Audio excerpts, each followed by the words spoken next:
primer lugar que... Acá donde guardamos las... Bien.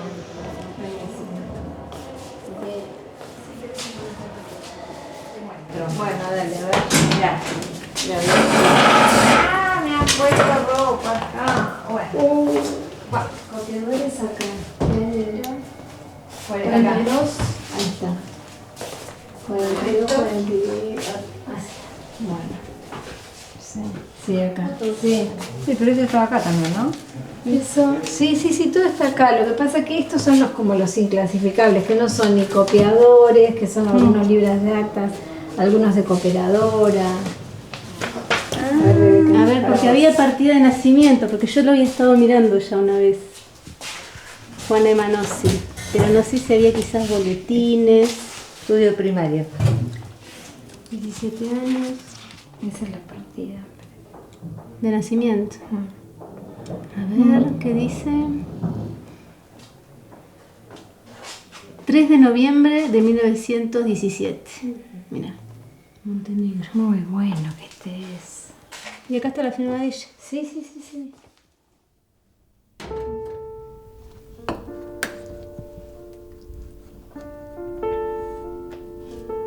Siempre tuve la costumbre como de ir escribiendo un diario de mi vida, de mis experiencias.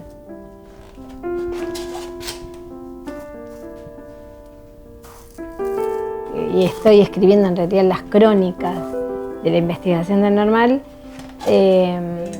Bueno, los extranjeros tenemos ciertos permisos. Me tomo esa atribución de hurgar y empezar a buscar en ese arcón cerrado cosas que la historia tiene, porque los arcones se cierran pero se pueden abrir también, y empezar a sacarle el polvo y todo lo que tienen ahí. Y yo creo que de alguna manera ese es el trabajo de un investigador.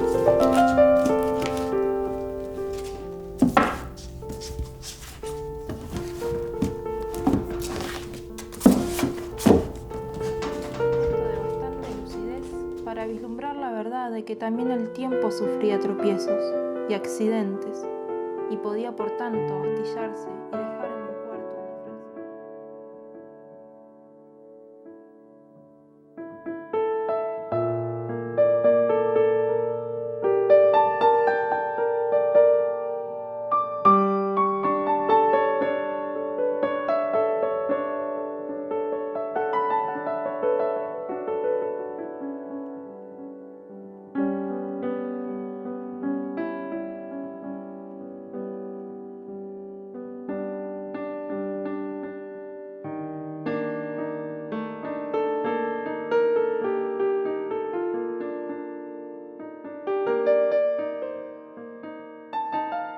Y pensar las historias y no la historia enriquece absolutamente y muestra lo diverso y la diferencia de la que somos parte todos, ¿no? Entonces abre el juego a todos. Y en ese sentido, como también siempre hubo una disputa en esto, bueno, quién en la comarca tiene el peso de la historia. También pensar, porque además estos maestros y estos jóvenes y estas mujeres que se formaron en la Escuela Normal de Viedma pertenecían a las dos orillas, ¿no? Del Río Negro. Iban y venían. Fueron y vinieron siempre. Y también pensar entonces ahí que no hay dueño, que no hay límites de nada, que en todo caso no hay orillas, no hay orillas. No hay algo que separa, sino en todo caso algo que nos junta, una historia que nos junta desde diversos lugares, que abre a múltiples posibilidades, como yo a interpretarla de una manera, y capaz que si lo agarra alguien que quiere hacer algo más estructurado, cuente minuciosamente cada uno de los momentos en que la escuela fue cambiando de nombre. Y también esto pensar historias y sin orilla, bueno, nos permite seguir creando, O sea, no cerrarlo, Una apertura. ¿no? Claro, es una posible historia.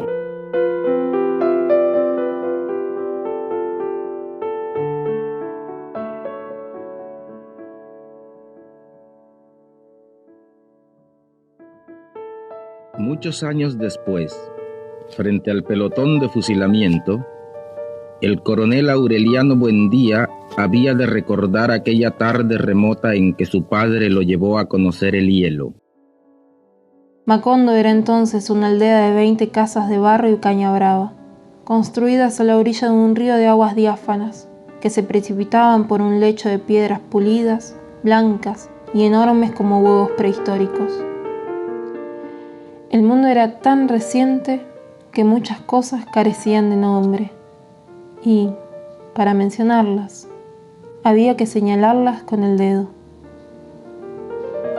Esta es de Extremador, esta chica. Ceres Extremador. No sé, No la conoces. no, yo. No, porque Bien, encima no. se murió, jovencita. Entonces, todo este material nuestro, dijimos, ¿dónde está? Hasta que nos dijeron, está en el patio del Consejo de Educación. En el patio, pegamos unos alaridos tremendos, en el patio iban a estar las cosas tiradas, y sí, realmente estaban tiradas en el patio del Consejo de Educación, en la calle Álvaro Barros, donde hoy funciona la presidencia ahí. Bueno, hasta que dijimos, bueno, traigan las cosas.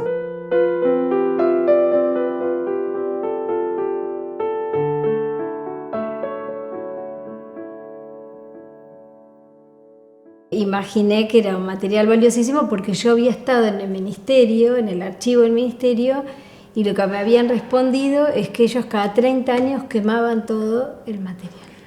Bueno, ¿querés que te cuente una?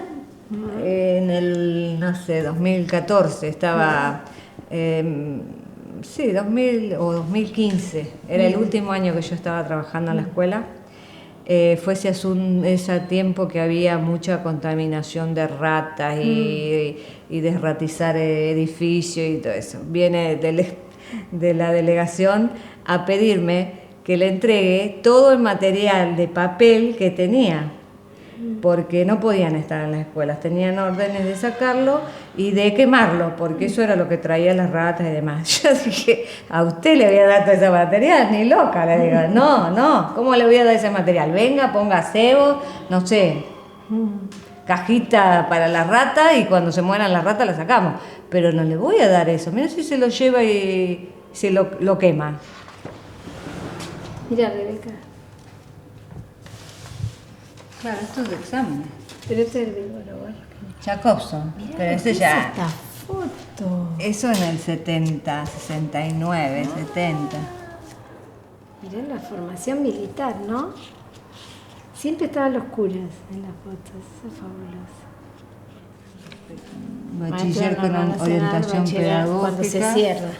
Claro, y ahí viene 71, ¿ves? Bachiller común, y bueno, después no se siguió más. Sí. Porque se cierra en el 69, entonces en el 70 quienes seguían estudiando se recibían de bachilleres con orientación pedagógica. El título es... Mi mamá egresó en el 40 y pico, por acá. 24 me dijiste. No, 43. Ah, 43. Acá Nélida Usun, Nélida Nélida, Usun. De la promoción 43. Y me llamó toda la atención, porque conocer desde saber que mi mamá había estudiado acá, y yo después vine a trabajar acá, y después fui directora de acá, y me retiré, me jubilé como directora de esta escuela. Eso es todo una gran conmoción para mí, claro. Porque, bueno, uno, no sé, me parece que los jóvenes no tienen esa cuestión de guardar lo viejo. Yo siempre guardé documentación, guardé textos, no sé, escritos de mi papá, o textos, o boletas, o cosas importantes, siempre las guardé. En cambio, ponerle a mis hijos, ay mamá, eso es viejo, tiralo. No. Y después te los piden, porque dicen, ay, vos no tenías tal o cual cosa. Pero bueno, es una cuestión de guardar y de preservar eso tan viejo. porque en algún momento tenía que ser útil, iba a ser útil, no sé, por lo menos para conocer la historia de la escuela.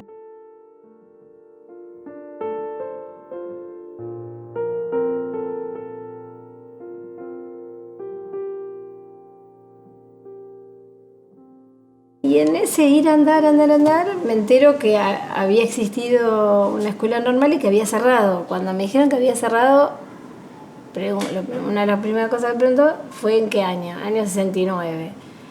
Y yo digo, no puede ser, ¿cómo van a cerrar una escuela normal? O sea, es inconcebible que, sobre todo en una idea de nación y de Estado, cierre una escuela normal. Claro. Que es como el pilar de lo que es el Estado moderno. Entonces es como algo que ahí falló. Poco a poco, estudiando las infinitas posibilidades del olvido, se dio cuenta de que podía llegar un día en que se reconocieran las cosas por sus inscripciones, pero no se recordara su utilidad.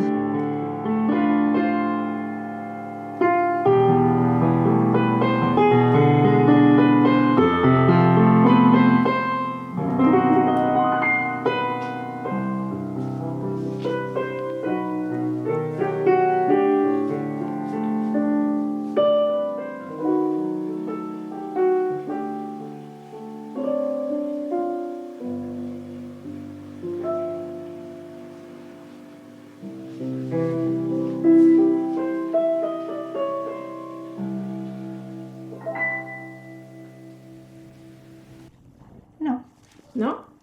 De Sí, plata sí. sería el 67. Ah, tenés razón. No, de oro hubiera sido ese. O de oro. Acá hay otra muy interesante con sus alumnas. Mirá, Sí, es muy famosa, Sí, sí. muy particular. Sí, ¿Quién muy iba a sacarse una particular. foto así en esos años? Sí, Esta es una de las cruces. Esta es Romana, su hija. Betty Tomaset. Yo conozco los nombres de todos. Nelly Daguidi. A los 22 días del mes de febrero de 1917, siendo las 9, ¿verdad?, se resolvió elegir un presidente y secretario provisorio, recayendo la designación en los señores ingeniero Eliseo Schieroni y doctor Luis cuñado. respectivamente. Y ahí está, artículo primero, se crea la Escuela Normal Popular de Viedma. Fantástico. Este es el acta número 1. La madre era Romana Sarmiento, por eso mi suegra, la hija de él, se llamó Romana, un nombre particular. La abuela, Josefa Torres Quiroga, casada con Tomás H. Sarmiento y Funes, abuela del ingeniero Schieroni. O sea, ella es la madre de esta mujer. Tiene una linda cara, ¿no? Una cosa muy particular. Este es el padre de Schieroni, que acá lo tenemos. Es un precioso. Bueno, y él es el hijo, el fundador. Fíjate que en una época se celebraba el aniversario de Sarmiento, el Día del Maestro, lo que sea, para Sarmiento y para Schieroni. Y tendría ese impulso del padre y de los antecedentes, como te digo, el gran impulsor de muchísimas cosas, no solo de educación, de Sarmiento, en la sangre. Pero además, había un grupo de personas en Viedma que con el que se juntarían, no lo sé, pero estaba López, él era uruguayo, ¿no? Y no sé por dónde está la revistita acá. Y lo apoyó un montón, pero un montón. Él tenía otra gente amiga que eran Contín. Había una persona, los Contín en Viedma tenían muchísimo peso y coincidían en los criterios de la educación. Enseguida hicieron junta. Rápidamente, los curas, que estaban instalados desde hace mucho, ¿verdad? Muy instalados, ¿no? Digamos. Ellos vieron, entonces rápidamente vino un cura pedemonte a los grupos de reunión de este tipo.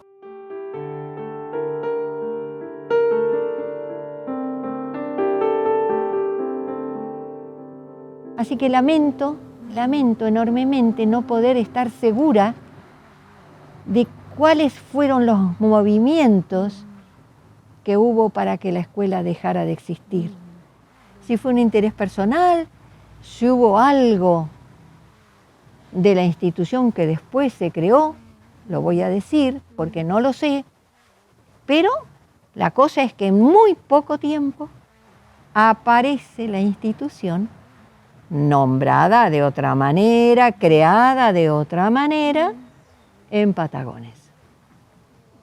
Entonces, en aquel momento que ya se empezaba a hablar del tema de las reformas a nivel superior de la carrera de magisterio, la escuela nuestra, por nación, estaba entre las elegidas para ser normal superior. Y vos estabas anoticiada de que había otro conjunto de profesores que estaba planificando la apertura de un instituto en Carmen de Patagones, porque al año siguiente... Bueno, fue en el mismo 69 que empezó el de Patagones, y ahí me tocó dar a mí la primera clase. Repetí la historia de mi papá, di la primera clase en Patagones. Mira, ocurre lo siguiente, que una de las promotoras de la creación de esa institución fue Marne Stabile de Lucís. Y ella se apersonó del Consejo de Educación de acá para hacerlo en Viedma. Y quedó ahí, no, en criollo. Parece que no le llevaron el apoyo. Y entonces ella se comunicó con, ahora no me acuerdo el nombre de este señor que estaba en La Plata, ¿sí? Enseguida empezó a poner las cosas en orden y realmente fue bastante rápida la creación del instituto.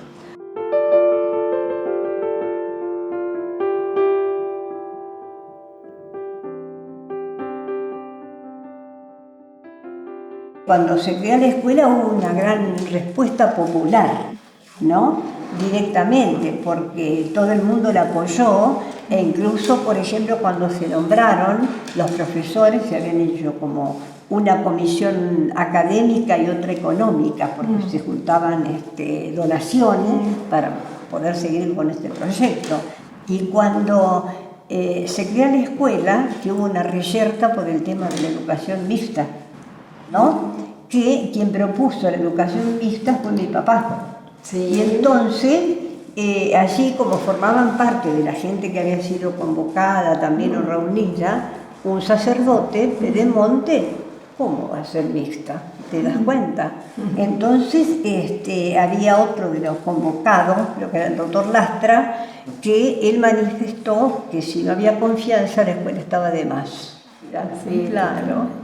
Ahí está, así que bueno, en fin, pero la escuela normal es la que me impulsó a mí a estar en todos los rubros de la educación, en jardín, primaria, secundaria y terciaria. Sí, sí. Claro, directamente, así que bueno.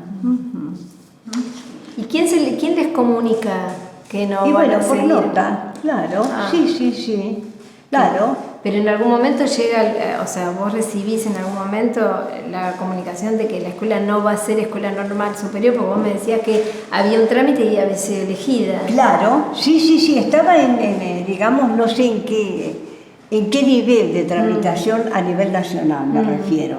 Eso realmente así con precisión no te puedo decir. Pero de todas maneras la comunicación llegaba. Es más, yo te diría, en el año 55, que fue el año de la revolución donde cayó Perón, nosotros nos enteramos en la escuela, el último día de clase, porque teníamos que salir a hacer una actividad de educación física y nos dijeron vuelvan, tienen que hacer un escrito. porque una profesora no había reunido suficiente nota y nosotros sabíamos de qué. Acaban de avisar vía telefónica que las clases terminaron ahora, 11 de noviembre. ¿Te das cuenta? Así que por ahí ha pasado también una cuestión así. Pero el cese de todo eso ya estaba como predispuesto porque ya estaban pasando a provincia. Se cerraba, se sabía, pero justamente en ese momento que terminaba la última promoción de escuela secundaria, estaba la esperanza de poder seguir con la escuela normal superior.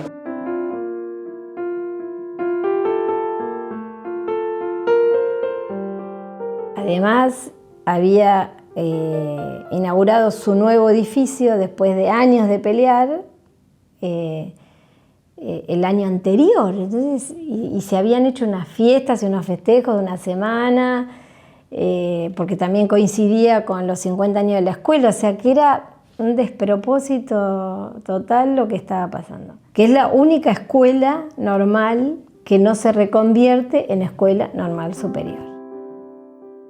Entonces desde ahí es que yo creo que abandonar eso también habla de un descuido por parte de la sociedad civil, pero que no es un descuido ingenuo, porque la cierran y al año siguiente abren un normal, o no un normal, un instituto de formación docente en la otra orilla. Entonces, como descuidan y no descuidan, o sea, le quitan a esta escuela normal que había empezado a ser un lugar cultural y de resistencia y de crítica, ese espacio, entonces prefieren llevársela, no sé si acá había algo respecto a eso, se dice escuela normal mixta cuando cumple 50 años, que acá es otro tema, ¿no? Ah, no dice la fecha exacta. Bueno, no, más justo este año, por ejemplo, en este año que inauguran el edificio, festejan en diciembre, así que bueno, eso es otro tema. Claro. Y ahí siempre, en lo que fue la constitución del sistema educativo, hubo entre la Iglesia Católica y el Estado una tensión permanente, porque la ley 1420 no lo dice por escrito, pero viene a instaurar una educación ligada a lo laico, que hasta ese momento estaba en manos de la Iglesia Católica. La Iglesia Católica esa disputa hasta hoy en día no la abandona nunca. Está convencida que ella es la garante de una buena educación. Entonces, esta fundación muestra claramente lo que es la tensión entre la Iglesia Católica y el Estado. Y acá estos señores, que después, conociendo sus historias y parte de lo que relatan en ONA y de otras cuestiones que fuimos investigando, eran personas que lo que querían era una educación, porque además conformaban ellos la élite de la región, de la comarca, de lo que después sería la comarca, y querían una educación para sus hijos e hijas, porque lo interesante acá es que esta escuela, uno de los temas en los cuales se va a debatir inicialmente es si va a ser mixta o no. ¿Sí? Y bueno, y ahí se ve claramente en los legajos de los alumnos, porque eso se salvó todo, que la mayoría de los alumnos iniciales de la escuela durante muchos años fueron hijos de inmigrantes, italianos y españoles. O sea, fue mucho después la entrada de la gente del pueblo, que habría que buscarlo con lupa, pero en principio la mayoría hijos y generaciones de descendientes de inmigrantes europeos. Para los que logran ser algo educables, las primeras letras y los primeros números, nada más. Para las élites, la escuela media. Claro. O sea, la escuela media es para la formación de las élites. Entonces, en ese sentido, vuelvo a decir, yo no estoy muy de acuerdo, pero sé que en la conformación del Estado-Nación, una escuela y la formación de maestros es sustancial. Luego vienen los años 60 y 70 que le va a disputar a ese Estado ese espacio de la escuela, y es por lo cual yo te decía, decido entrar a estudiar como maestra. Entonces ahí ya, bueno, si bien la escuela puede ser un aparato ideológico del Estado, también puede ser un espacio para disputar el poder del Estado.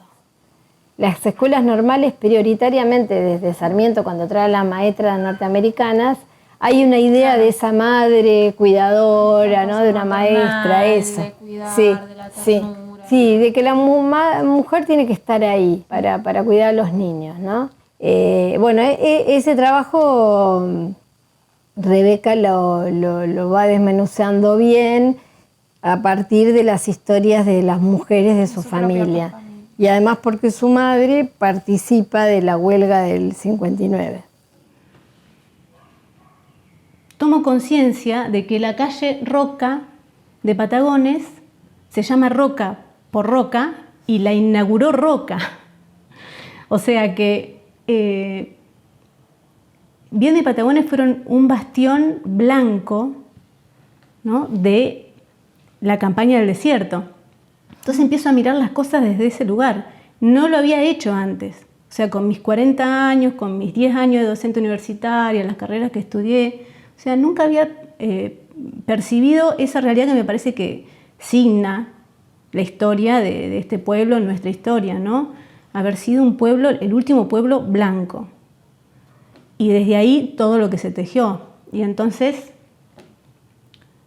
empiezo a mirar la escuela desde ese lugar también, ¿no? De lo que tiene que ver con el colonialismo y bueno, y ya no hay retorno, no sé. Empezás a ver esos entramados de poder y mi mirada perdió inocencia, digamos, creo. Pero yo creo que lo que a mí me interesa del género no es en sí el género, sino el género como una lógica, una clave de lectura. O sea, lo que me importa del género no son las diferencias entre hombres y mujeres, sino la jerarquía, la desigualdad. Y esa lógica te permite pensar, digamos, a partir de la ventana del género, podés pensar todas las otras jerarquías sociales y desigualdades sociales, ¿no? Entonces es esto, empezar a hacer este juego de, bueno, pero esta historia, ¿y quién era Schiaroni? ¿Y quién era para quién? Y no sé, y Contín, y empezar a ver todo ese entramado, más allá de esta primer versión que uno recibe y que ve, no sé, en las crónicas periodísticas, en los aniversarios de la escuela.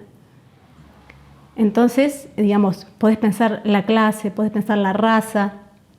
Entonces terminás pensando no estrictamente en las diferencias entre hombres y mujeres, sino básicamente en las cuestiones vinculadas al poder y a las jerarquías y a la desigualdad.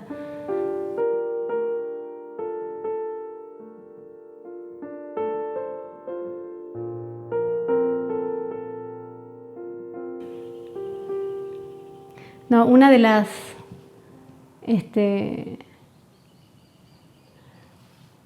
cuestiones que me movilizaron también en el proceso de la investigación fue cuando escucho hablar a mi mamá y a mi tía sobre la escuela y el desfile de moda, ¿no? Que habían organizado un desfile de moda y cómo se habían enojado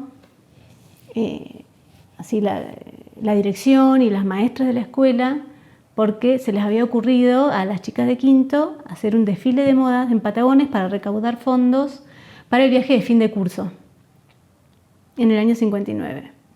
Bueno, y lo hicieron a este desfile y después vino una condena por parte de la institución porque como estas señoritas que pretendían ser docentes iban a hacer un desfile de moda.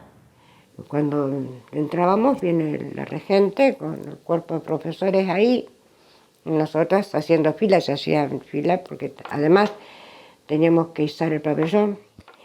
Y resulta que dice, bueno, acá tenemos Manequí Vivams, que no sé cómo se pronuncia en francés, pero como sea que fuere, ¿no? Que ha deshonrado esta escuela. Y éramos nosotras. Mientras tanto venía gestándose, larvándose, todo este movimiento nuestro de descontento, ¿verdad? Y que queríamos hacer algo. Bueno, pero eso indudablemente, que yo creo que fue lo que terminó de hacernos explotar y que las mujeres que estábamos un poco dudosas, más que nada, ya les digo, por la sanción social y porque nuestros padres también, no todos, porque hubo padres que acompañaron muchísimo. Mis padres se quedaron quietos. Se quedaron quietos porque para ellos lo superaba esto y me miraron y dijeron, bueno, hacelo, no sé. Y eso fue lo que hizo que nos decidieran. ¿Por qué? ¿Por qué motivo? Porque en aquel entonces, en los años 59, ser justamente una maniquí vivant era sinónimo de no tener buena conducta, de tener una conducta moral pública inapropiada, porque así eran consideradas. Les daban otros términos, pero digamos que se comprende lo que les estoy diciendo. Nosotros sentimos que a nosotros nos decían lo mismo y que no era justo, ¿cierto? Pero nosotros tuvimos que salir, tuvimos que romper de alguna manera, nos costó muchísimo, nos animamos, tuvimos miedo, fuimos sancionadas socialmente, tuvimos una gran presión social, las mujeres fundamentalmente, que nos atrevimos a hacer una huelga, a pensar, porque si bien no teníamos así, digamos, como una definición, que pudiéramos, un pensamiento muy esclarecido, una conciencia de por qué lo hacíamos, que tuviéramos una estrategia, sentíamos interiormente, porque existía una jerarquía muy rígida dentro de lo que era la escuela y la formación secundaria. Una jerarquía con un verticalismo total, que era método, orden y disciplina. Y nosotros sentíamos que eso estaba mal, que no se nos permitía hablar, no se nos permitía preguntar, que era el siéntese y cállese la boca. Y no lo aceptábamos. Nosotros queríamos, si bien sabíamos que teníamos que tener un respeto hacia los profesores, que indudablemente siempre lo tuvimos, solamente nosotros lo que decíamos que había un destrato, había una falta de respeto, queríamos respeto, así como nosotros respetábamos, queríamos ser igualmente respetados. Cuando culminás una etapa de tu vida tan importante, cuando ya recibís una herramienta de trabajo para el futuro, esa herramienta en tus manos por la que trabajaste, y te das cuenta de que es eso y estás solo. Uno quiere compartir. Los seres humanos necesitamos compartir nuestras alegrías, pero no fue nada de eso. Así que lo que sí tengo, y no tendría que decirlo así, tendría que decirle, me fui muy contenta, no me interesó nada. Sí me interesó todo. Me interesó, porque uno es afectivo, uno vive de afectos. Yo hubiera querido abrazar a las profesoras, incluso a aquellas a quienes le hicimos la huelga. La verdad hubiera querido hacer eso, pero bueno, no pudo hacer.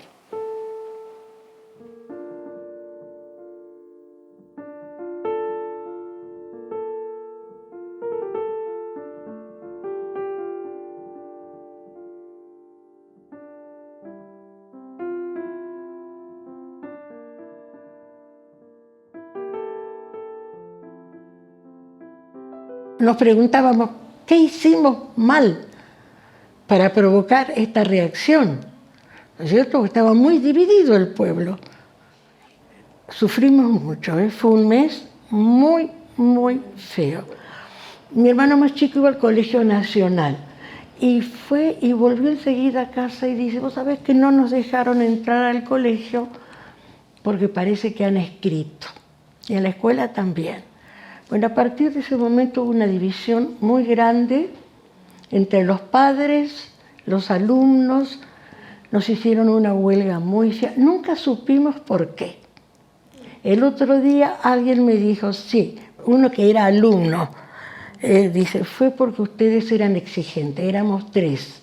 Una profesora de filosofía, que era puntana, Camargo se llamaba, Hilda Martinolich, que era de Patagones, y yo, éramos las 3.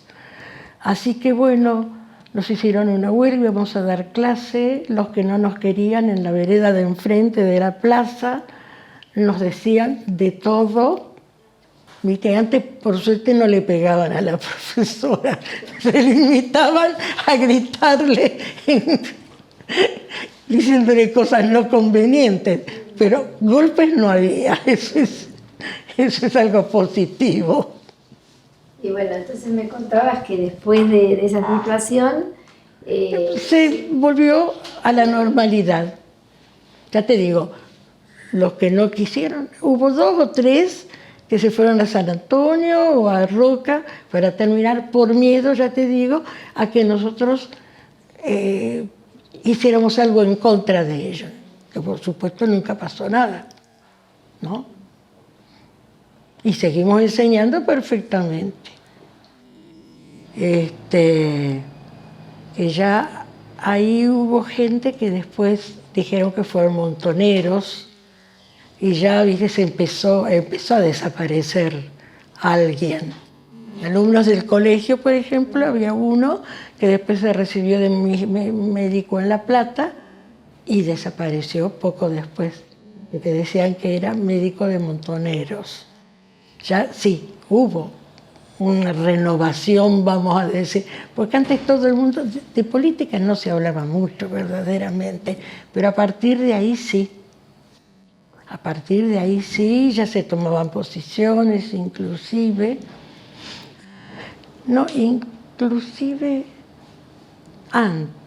antes, porque cuando yo estaba estudiando era la época del peronismo, de la nueva Constitución. Inclusive, me acuerdo que vivíamos cerca, el pensionado estaba cerca de la Casa de Gobierno. Y el día en que la dio a conocer Perón, dijimos, vamos a ver qué pasa. Casi nos morimos, no podíamos salir después de la cantidad de gente que estaba ahí presenciando y escuchando. Bueno, en el pensionado, la locura. Las monjas eran de media clausura. Así que, bueno, preguntaban a quién votamos, decían. Entonces, bueno, las que no éramos peronistas decían, tienen que votar a tal cosa.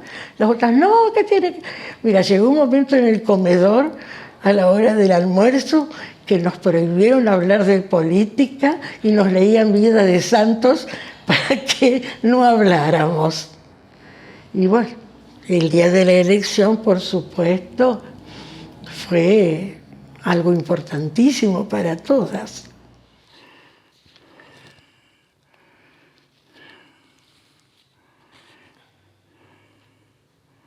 Sí, acá está, este. ¿Lo querés leer? Porque yo no veo nada. Bueno.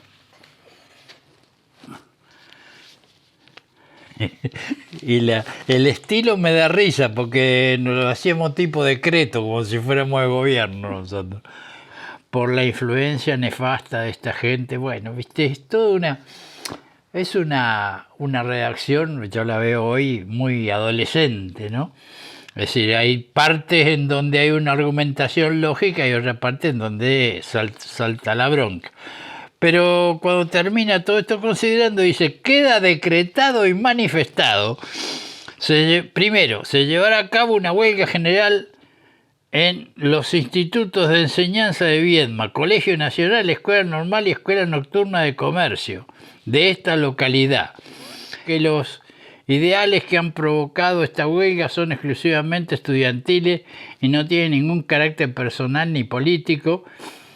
Si se quiere terminar con un sistema deformativo de individualidades. Una vez cumplidos los propósitos determinados, esta huelga se postergará hasta tanto no se levanten las medidas disciplinarias e inasistencias que se impongan a sus no sé qué dice, bueno, adeptos debe ser. La juventud quiere un ambiente de felicidad para su sana educación. Bueno, me parece que Soler y el flaco Neviolo se fueron a estudiar a Buenos Aires, otros se fueron a otros lados. O sea que terminó así, las profesoras fuera de la escuela No sé si suspendida, cesante, eso no me acuerdo. Yo creo que fue una suspensión hasta fin de año. Yo creo que la suspendieron hasta que se terminara el despelote y después volvieron o las trasladaron, no sé. Y nosotros fuimos a terminar en otro lado. Así que yo creo que todo lo que nosotros hemos discutido posteriormente y toda la modificación que ha tenido el sistema educativo y las prácticas pedagógicas ha sido todo posterior a la década del 70. Y Tato, ¿y vos cómo te enteraste y pasando, vos decís, hablas de una década, ¿no? 59, 69, justo en esa década de tanta convulsión, de tantos esos movimientos, a la década es el cierre definitivo de la escuela normal. ¿Vos cómo te enteraste? ¿Estabas acá? ¿No estabas? ¿Estabas estudiando profesorado? ¿En el ¿Estabas 69? trabajando? No estaba acá. No estaba, la verdad que no tengo registro de que se terminó la escuela normal. No. Y previo a irte, o sea, estuviste acá hasta el año 68, o sea, estuviste estudiando en el profesorado de historia, ese profesorado que se crea acá en Viedma, ¿no? Y después hacerme acordar, recién me acuerdo, tengo título de maestra. Tengo el título de maestra ahí, es una risa, porque no imprimían títulos de maestro. Entonces, cuando vos te recibís, te daban el título de maestra. Claro, había 50 mujeres y 2 tipos. Maestro. Arcadio observó que en el horizonte despuntaba un miércoles radiante. La nostalgia se desvanecía con la niebla y dejaba en su lugar una inmensa curiosidad. Había una necesidad mía como investigadora, como profesora de la Universidad de Río Negro y como universidad nueva de también encarar alguna investigación que fuera un aporte para lo local. Primero porque además entiendo que uno como investigador tiene que hacer aportes al contexto histórico y social en el que vive. En este caso era Viedma. Bueno, cuando me encontré con esta historia, además de que me pareció interesantísimo ver qué había pasado, le empecé a encontrar forma porque además cruzaba parte de estas cuestiones algunas ideas que yo ya venía pensando hace años respecto a un marco teórico que es englobado dentro de lo que es una crítica al proyecto moderno. Y en ese sentido la escuela era, o sea, me venía buenísimo, o sea, como concreción de ese proyecto moderno, sobre todo cuando había sido fundada post campaña. Entonces, otro de los elementos interesantísimos que da la historia es el método de la historia oral. Entonces, conjugamos el análisis del texto, el análisis más hermenéutico de la intervención con el texto, algunos elementos de la historiografía y de la propia metodología de la historia oral, que lo que es interesante de la historia oral es esto, que empieza a mostrar que hay múltiples historias para contar, que no hay una historia que es la que está escrita en los textos. Ahora, lo que nosotros nos encontramos en el camino fue con este archivo y nos encontramos también que no había una historia oficial en profundidad, que había ciertas historias oficiales, ciertos mitos, ¿no?, respecto a estos sectores sociales que seguían festejando la escuela y que contaban la escuela de una manera.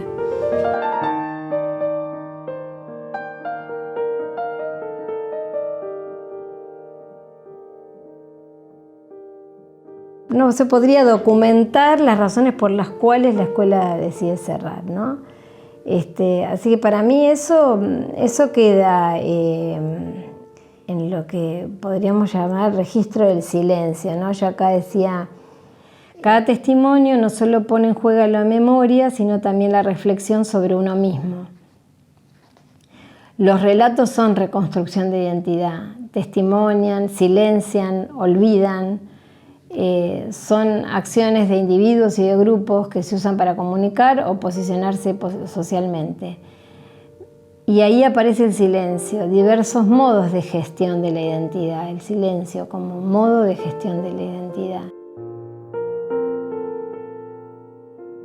Ese silencio absoluto, el cierre sin explicación alguna, solo una circular dictatorial decretando el cierre de las escuelas normales. Y los silencios parciales, un silencio que no sé si lo voy a poder dilucidar. Tengo como preguntas, algunas hipótesis, pero no puedo aseverar exactamente las razones. Hasta aún los que tienen la posición más crítica no pueden decir por qué esa escuela cerró. O sea, hay una conciencia, pero que está negada ahí, de ese cierre de la escuela.